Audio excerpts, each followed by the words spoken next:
What's going on, guys? My name is omgurheadsgone, and today I'm going to give you guys a couple of tips to get a swarm, which is the highest score streak in the game. But right before that, I want to show you guys a huge fail in this gameplay. So I start the game off terrible. As you can see, that guy in the corner was right there. I saw him kind of in the corner of the screen, but when I was playing, I definitely missed him. So I don't know if I was just being a bad and completely blind there, but I go back, I pick him up, and then I get shot at, so I decide to run away. I try to go for a flank, and then I pull off another completely idiot move. I don't even know. This is just sloppy gaming, and I fall off the map.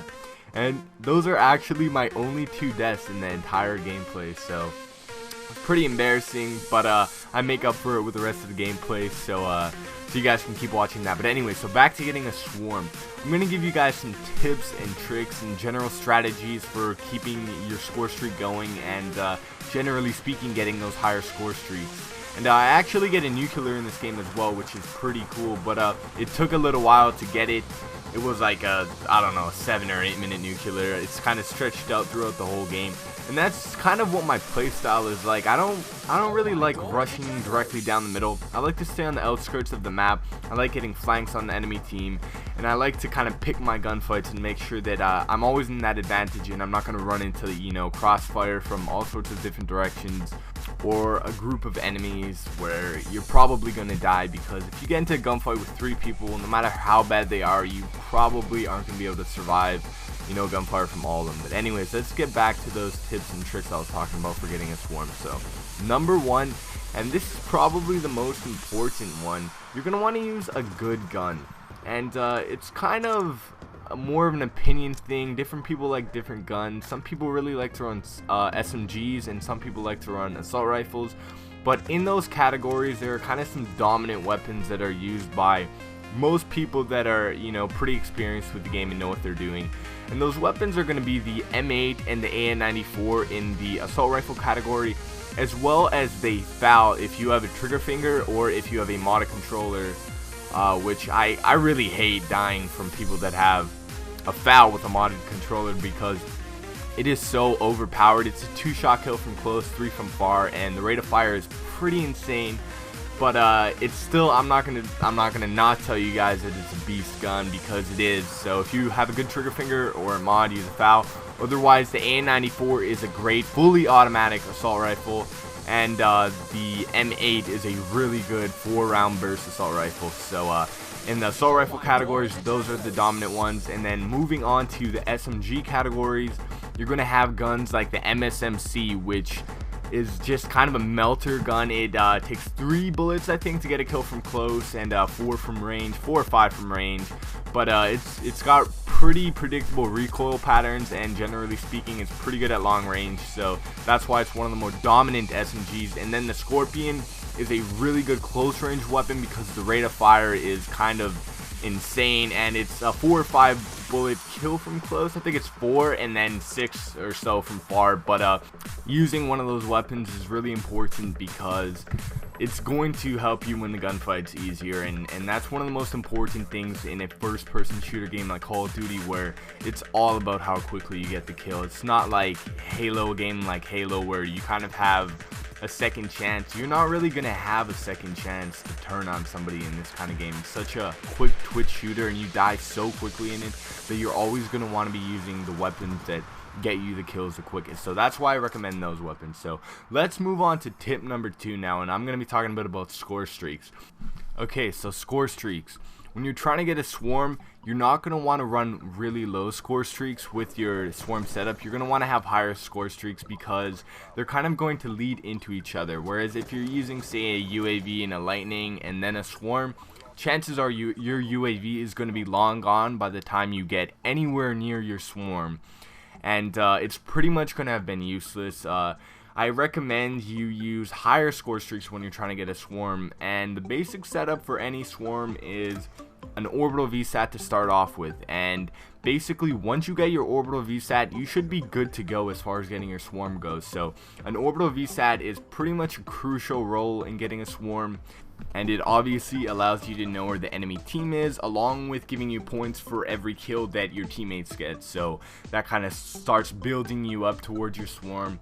And as far as your second score streak goes before your swarm, there's a couple of choices you can have. You can run an EMP, which will actually allow you to get more assist points for every kill that your teammates get, and combined with your orbital VSAT, you're going to be getting 20 extra score per kill that your team gets. So that's kind of also going to be building you toward your swarm. But if you want to get some other kills on the way there, I recommend either running the lodestar or the dog streaks, where those are going to also be getting you a lot of kills. But the thing about the lodestar is you have to actually manually control it, whereas the dogs, you just call them in and you keep on trying to get kills, trying to get your swarm.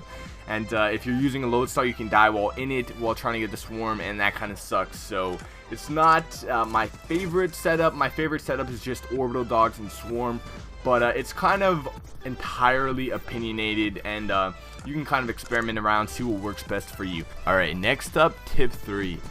You're going to want to use the right perks, and the perks I recommend for anybody trying to get a swarm are, as far as tier 1 goes, you're going to want to use hardline or ghost, or a combination of the both. You can actually use the tier 1 greed, a wild card, and that allows you to run 2 first perks. And if the other team is using a lot of C4 and stuff like that, you might want to have a backup class with flak jacket. And then as far as tier 2 perks go, use toughness always. It is crucial for getting kills in this game, because without it, your iron sight or red dot sight will bounce up a lot, and that's going to throw you off target and make your shots miss, and that's not something you're going to want. And check this out right here. There's actually a guy shooting behind me, and I have no idea what I'm doing, but I don't even notice him, and I actually looked at him there. So that was kind of a fail on my part, but luckily he never kills me. But anyways, let's move back to perks. So perk 3s, tier 3 perks, you're going to want to use dexterity, because it helps you win a lot of gunfights. Being able to aim in quicker after sprinting is pretty much ideal in any gunfight, so that's always going to be helping you a lot. And then there are things like awareness, where if you have a headset, that can help you out a lot. But anyways, let's move on to tip 4. Play smart and keep to the edges of the map. I can't stress this enough. This is most important if you're using an AR. If you're using a submachine gun, you might just try to stick to certain areas of the map where you're in closer quarter areas. But generally speaking, while you stick to the edges of the map, you're going to be able to avoid the enemy ever getting, I guess, lines of sight on you from multiple directions. When you're kind of along the edge of the map, you can look at everything in front of you, and there's no way for the enemy to really come up behind you. I know sometimes I kind of contradict myself in my gameplay. I might run right through the middle, but usually that's because my team has map control there already, and I'm just trying to get to the other side of the map quicker. But yeah, sticking to the edge of the map is going to help you out a lot, and it's going to make you more ready for any gunfights that you might encounter. So let's move on to tip 5 now. Don't just challenge every gunfight you get into. You might not really know what I mean by that, but basically, just like in that scenario there where I completely failed with my sniper shots, I usually don't snipe, so that's pretty bad. But I knew I had to run away because I'd already missed 2 shots, and he's going to be ready to kill me, and if I run back, I'm probably going to end up dying. Basically, by not challenging every gunfight, I mean, if you encounter somebody on a head glitch right as you turn a corner, don't try to pick them off the head glitch unless you're also on a head glitch of some sort. What you want to do is just kind of retreat, try to get the flank on them, kill them from behind. And another important thing to do when you're running a gun like, say, an SMG, if you see somebody at range shooting at you, just try to get out of there. Don't try to actually challenge them and shoot them from across the map, because chances are your bullets aren't going to count. And there I finally get the nuclear in the gameplay, so that's pretty good. But anyways, yeah, I always kind of make sure I'm only getting into gunfights where I have a better chance of winning them, or at least I have an even chance of winning them, and then I can let my gun skill and my accuracy kind of talk for me as far as the kills go. But the last tip I have, because this gameplay is kind of wrapping up, is tip number 6, and that is just to keep calm. Because when you get nervous, when you get your orbital VSAT up and you're kind of nervous and you're like, oh, okay, I only need a couple more kills to go, especially if you have hardline, it's like literally 3 or 4 kills to get your dogs and your swarm. You kind of start to play stupidly, and the most important thing to do is just to keep calm and keep playing as if, you know, you weren't that close to your streaks. Just play carefully like you were in the beginning. Don't change up your play style, because usually that's what actually ends up getting you killed. And I've noticed when I get nervous, my aim actually gets thrown off and I kind of lock on target, and then I can't really move my thumbs, and it's just terrible. So keep calm. Anyways, I hope you guys enjoyed this video. I hope the tips helped you out, and other than that, have a good day, and comment, rate, and subscribe. Peace.